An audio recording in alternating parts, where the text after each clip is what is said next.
Selamat datang di kelas beasiswa Arnold dan Yola, episode kedua. Nah, di episode kedua kali ini, siapin kalkulator dan catatan kalian karena kita mau hitung-hitung berapa sih modal buat dapat beasiswa ke luar negeri.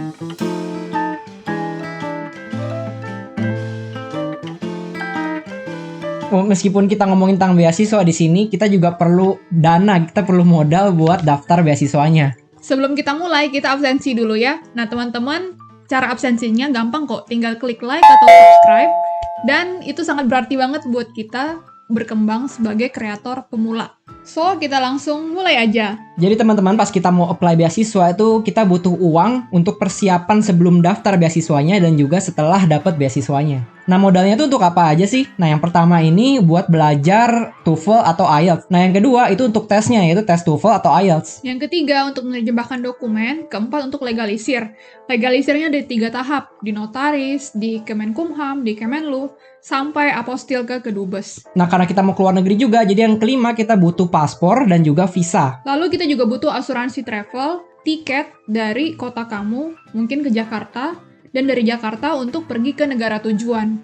Nah, yang ke-10 itu kita harus nyiapin juga uang untuk hidup di sana, di negara tujuan kalian selama 1 bulan kurang lebih, karena belum tentu beasiswanya langsung cair. Tapi biaya ini bervariasi tergantung beasiswa yang kalian dapat.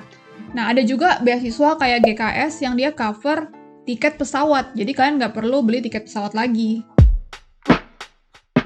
Yang pertama, belajar TOEFL atau IELTS. Jadi namanya kita mau belajar ke luar negeri, kita mau kuliah di luar negeri. Jadi ya bahasa internasionalnya itu bahasa Inggris dan kita perlu banget untuk bisa bahasa Inggris tentunya. Ada berbagai jenis tes bahasa Inggris. Yang pertama misalnya TOEFL. TOEFL itu ada banyak banget, kayak ada PBT, ITP, IBT, PBT banyak. PBT banyak banget dan harganya juga bervariasi. Nah, di sini kita saranin kalian buat daftar TOEFL IBT. Jadi bukan yang lain ya. Kalau misalkan banyak teman-teman yang mau daftar ITP karena lebih murah, misalkan hanya 500.000 atau berapa gitu.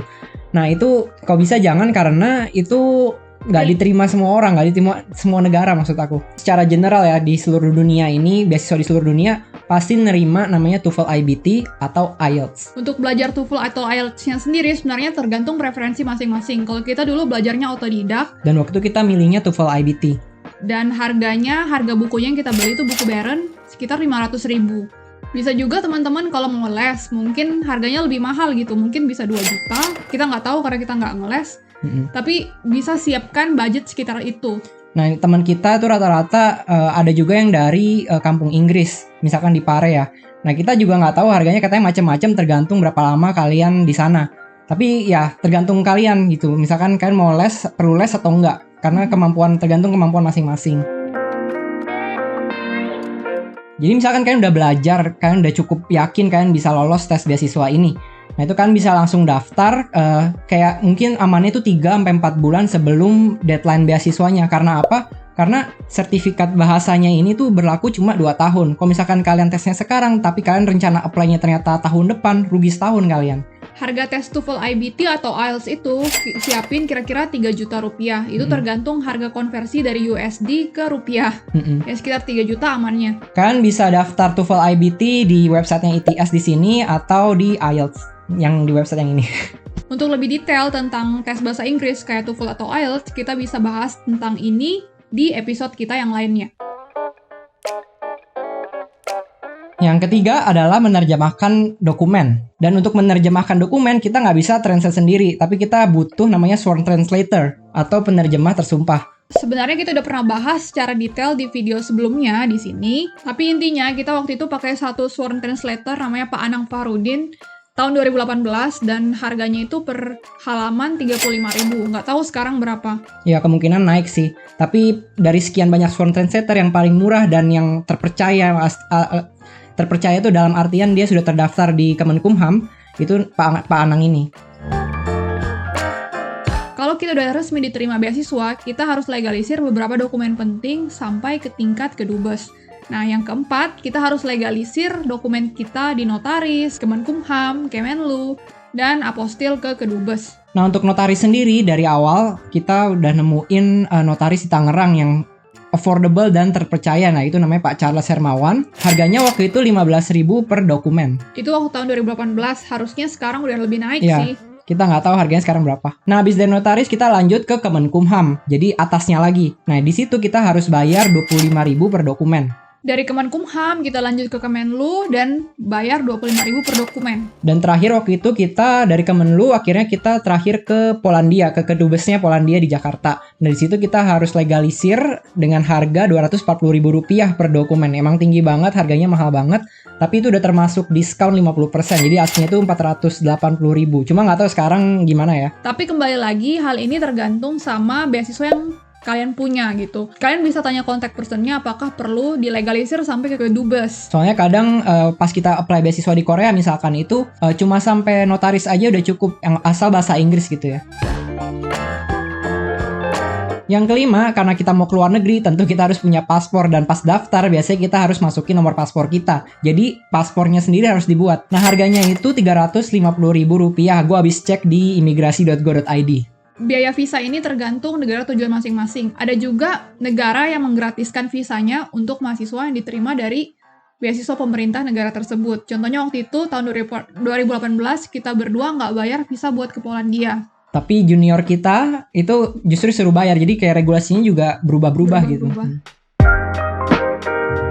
Nah, pas apply visa kita juga butuh biasanya tuh asuransi. Nah, asuransi ini itu tergantung ya. Jadi kalian bisa tanya dulu ke kedubes kalian atau di websitenya. Biasanya tuh ada list asuransi yang diterima oleh kedubes tersebut untuk membuat visa. Waktu itu tahun 2018, kedubes Polandia masih terima kalau kita pakai asuransi travel. Jadi kita bikin asuransi yang bagus, yang benar-benar pas sampai di Polandia. Tapi pas apply visa, kita cuma pakai asuransi perjalanan yang harganya cuma 75.000. Kalau sekarang kita kurang tahu, tapi ada baiknya teman-teman bisa langsung kontak ke kedubes dan tanya tentang asuransi ini. Yang ke-8 adalah tiket dari kota kamu ke Jakarta. Ngapain ke Jakarta? Buat ngurus dokumen. Jadi kayak ngurus visa sama juga bikin paspor, legalisir juga. Legalisir. Yang ke-9 adalah tiket ke negara tujuan. Misalnya waktu itu gue dari Pontianak ke Kuala Lumpur, ke London, ke Polandia. Ya, jadi tiket pesawat ini juga tergantung dari jenis beasiswanya. Ada beberapa beasiswa yang udah mengcover tiket pesawat juga. Nah, buat ke Eropa, jaga-jaga siapin 10 juta buat satu orang. Ya, waktu itu kita ngabisin 10 juta kurang lebih emang. Nah, yang terakhir yang ke-10 yaitu uang pegangan untuk 1 bulan pertama. Nah, itu jumlahnya itu kurang lebih ya 1 bulan beasiswa lah. Itu untuk apa? Jadi kalian harus siapin uang itu seandainya beasiswanya nggak langsung cair. Biasanya beasiswanya itu cair ketika kita udah buat bank. Nah, sementara kalau kita nyampe kan kita harus ngurus segala macam dulu kan. Dan kita butuh hidup juga. Jadi siapin uang cadangan. So, itu dia biaya yang diperlukan untuk persiapan beasiswa ke luar negeri. Sedikit cerita, dulu waktu gue lulus S1, gue kerja 8 bulan, dan gue nggak bisa tabung uang gue, karena setengahnya gue bayar buat hal yang lain, setengahnya buat persiapan beasiswa.